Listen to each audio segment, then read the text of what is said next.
दोस्तों, आज की यह कहानी आप सभी के लिए बहुत ही महत्वपूर्ण होने वाली है, इसलिए वीडियो को बिना स्किप किए हुए अंत तक जरूर देखें।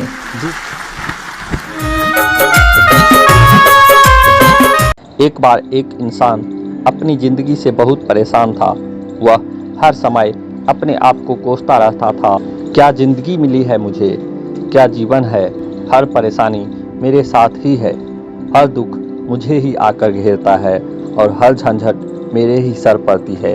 एक दिन इसी तरह अपने आप को बैठा हुआ कोस रहा था कि क्या नसीब है मेरा, क्या किस्मत है मेरी, क्या जिंदगी है मेरी, कि तभी अचानक एक बाज अपने शिकार को पंजों में दबाए हुए एक पेड़ पर आकर बैठ जाता है और वहीं पर अपने उस शिकार को खाने लग जाता है। यह परेशान आदमी जब उस बाज को देखता है तो कहने लगता है कि क्या जिंदगी है इसकी, क्या जीवन जी रहा है, मजे का, न इसे खाने की चिंता, न पीने की, न पहनने की और न ही परिवार की।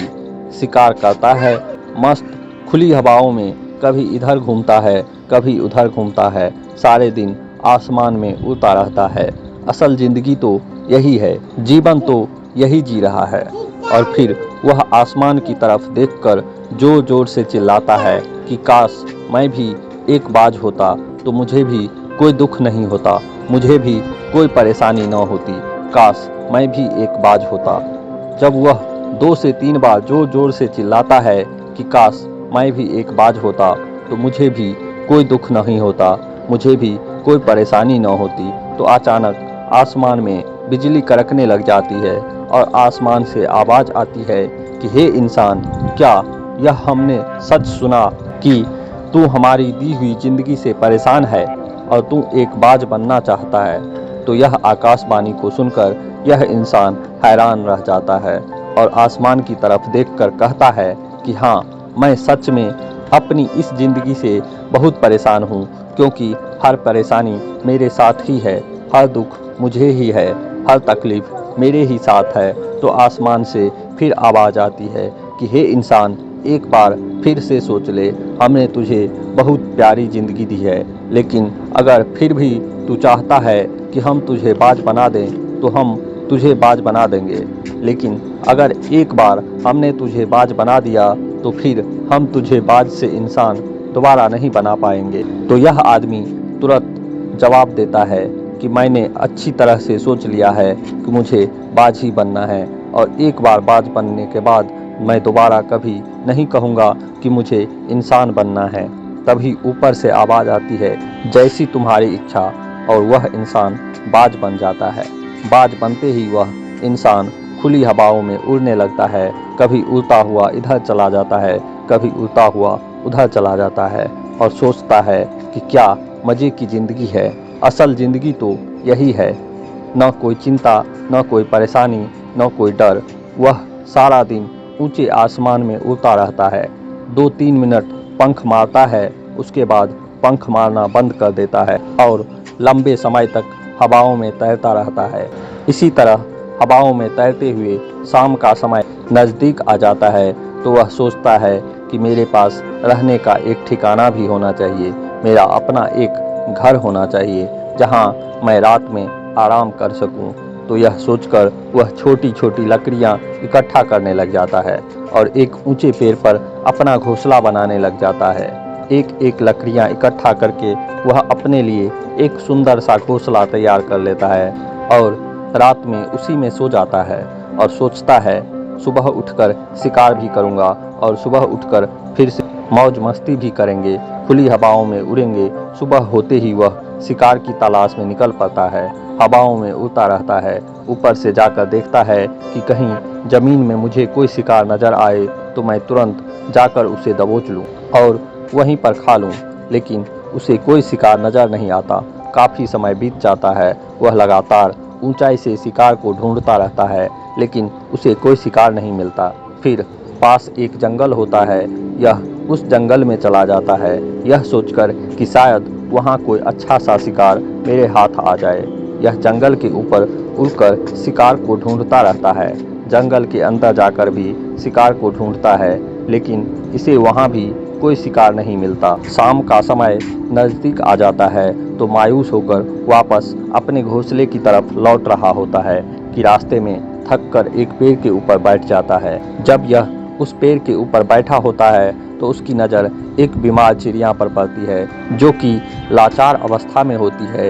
यह तुरंत जाकर उसे दबोच लेता है, उसके पंख निकालकर अलग कर देता है और उसे खा जाता है। उस चिड़िया को खाने के बाद वह अपने घोंसले की तरफ उड़ जाता है और रास्ते में सोचता है कि चलो बीमार चिड़िया ही सही, लेकिन कुछ तो खाने को मिला। वह अपने घोंसले पर पहुंचकर आराम करने लगता है और सोचता है सुबह एक अच्छा सा शिकार पकड़ूं और अपनी भूख मिटा लूँगा। जैसे ही सुबह का प्रकाश होता है यह निकल पड़ता है अपने शिकार की तलाश में।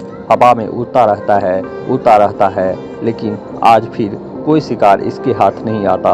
काफ़ी समय बीत जाता है। यह ऊंचाइयों पर जाकर अपनी तेज नज़रों से शिकार को ढूंढने की पूरी कोशिश करता है, लेकिन इसे कोई भी शिकार नज़र नहीं आता। फिर यह पास के उस जंगल की तरफ चला जाता है, लेकिन इसे वहाँ भी कोई शिकार नहीं मिलता। इसी प्रकार पूरे दिन उड़ते उड़ते शाम का समय नज़दीक आ जाता है तो यह निराश होकर वापस लौटने लगता है और रास्ते में एक पेड़ पर आकर बैठ जाता है। सोचता है शायद आज फिर कोई बीमार चिड़िया मेरा इंतज़ार कर रही हो, लेकिन हर बार किस्मत मेहरबान नहीं होती है। आज इसे कोई बीमार चिड़िया नहीं मिलती। यह थक हार कर वापस अपने घोंसले की तरफ चल पड़ता है और घोंसले पर पहुंचकर भूखा प्यासा ही सो जाता है और सोचता है कि कल सुबह एक बड़ा सा शिकार पकड़ लूँगा और आज की भूख भी मिटा लूँगा। रात को अपने घोंसले में सोया होता है, गहरी नींद में होता है कि तभी एक भयानक तूफान आता है और इस तूफान की हवा इतनी तेजी होती है कि इसके घोंसले को उड़ाकर एक जगह फेंक देता है और उसे कहीं दूर दूसरी जगह फेंक देता है। तो यह जहाँ पर गिरता है वहाँ नीचे एक नोकीला लकड़ी पड़ी होती है जो इसके पंजे में गड़ जाती है और इसे बुरी तरह घायल कर देती है। तूफान के रुकने के बाद बारिश शुरू हो जाती है। तेज बारिश होती रहती है, पर यह किसी तरह से पेड़ों के नीचे छुपकर बैठा रहता है। बड़ा मुश्किल से इसकी रात कटती है। जब सुबह होती है तो बारिश रुक जाती है। बारिश के रुकते ही चारों तरफ खुशियाँ छा जाती है, चारों तरफ हरियाली छा जाती है।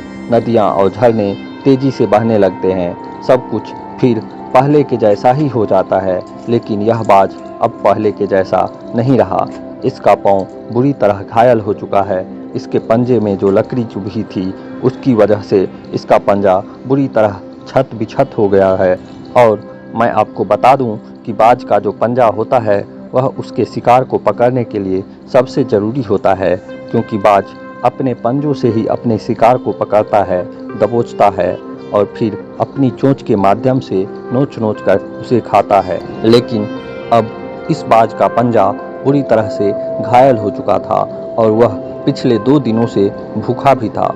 यह शिकार की खोज में थोड़ा सा उड़ता है कि शायद फिर कहीं कोई बीमार चिड़िया इसे मिल जाए, लेकिन कहाँ बार बार कोई बीमार चिड़िया मिलने वाली थी। वह कुछ देर तक उड़ता है, लेकिन फिर भूख और दर्द के मारे थक कर एक पेड़ पर आकर बैठ जाता है। वह पेड़ पर आकर बैठ तो जाता है, लेकिन उसे पता नहीं था कि यहाँ एक और मुसीबत उसका इंतज़ार कर रही है। और वह मुसीबत यह थी कि 8 से 10 कौवा का एक झुंड मिलकर इसे परेशान करने लग जाते हैं। इसके ऊपर आकर इसके घाव में चोंच मारने लग जाते हैं। उन्हें भी पता चल जाता है कि यह बाज घायल है और भूख की वजह से कमज़ोर भी है। यह बाज उनसे बचने के लिए थोड़ा सा उड़ता है और फिर जाकर बैठ जाता है। उनसे पीछा छुड़ाने का प्रयास करता है, लेकिन वह फिर इसके पीछे आ जाते हैं तो यह फिर उड़कर थोड़ी दूर चला जाता है, लेकिन वह इसका पीछा नहीं छोड़ते और बार बार इसके पास आकर इसे परेशान करते हैं। कौवे अक्सर बाज के साथ ऐसा करते हैं, लेकिन फिर बाज भी उनके साथ एक खेल खेलता है। जब कौवों का झुंड बाज को परेशान करता है और उनका पीछा नहीं छोड़ता तो बाज हवा में सीधी उड़ान भरने लग जाता है। वह तेजी से सीधा ऊपर की ओर उड़ने लग जाता है। कौवे भी उनके पीछे उड़ते हैं, लेकिन कुछ देर तक उड़ने के बाद कौवे ऐसी ऊंचाई पर पहुंच जाते हैं जहां पर उन्हें ठीक से ऑक्सीजन मिलनी बंद हो जाती है। उनका दम घुटने लग जाता है, उनकी सांसें रुकने लग जाती है, तो फिर वह वहां से ऊपर नहीं जा पाते। पर क्योंकि बाज तो बादलों से भी ऊपर उड़ सकता है, इसलिए वह तो ऊपर चला जाता है, लेकिन कौवे वहाँ से ऊपर नहीं जा पाते और वो नीचे आने लगते हैं। तो इस तरीके से बाज उनसे अपना पीछा छुड़ा लेता है। लेकिन ऐसा करने के लिए, इतनी ऊंची उड़ान भरने के लिए इस बाज के पास उतनी ताकत नहीं थी, क्योंकि यह भूखा भी था और घायल भी था। तो यह उड़ता और थोड़ी सी दूर जाकर बैठ जाता और कौवे फिर आकर इसे परेशान करने लग जाते। इसी तरह भूख और घायल हालात में एक दिन गुजर जाता है, दूसरा दिन गुजर जाता है, तीसरा दिन गुजर जाता है, लेकिन इस बाज की हालत में कोई सुधार नहीं हो रहा था। वह बद से बदतर होती जा रही थी। चौथे दिन जब यह बिल्कुल खत्म होने पर आ जाता है, इसके अंदर बिल्कुल ताकत नहीं बचती और इसका शरीर इसका साथ छोड़ने लगता है।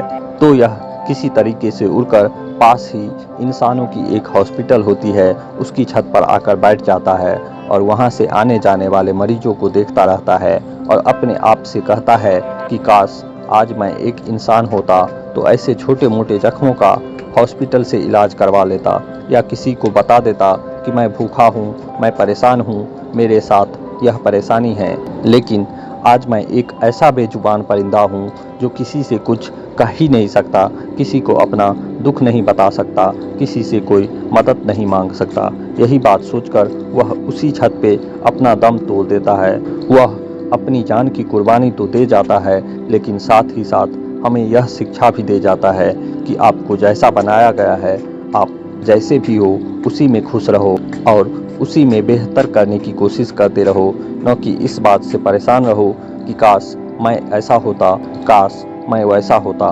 काश मैं यह बन जाऊं। आपको जैसा भी बनाया गया है, आप उसी में अपना सर्वश्रेष्ठ करने का प्रयास करते रहो।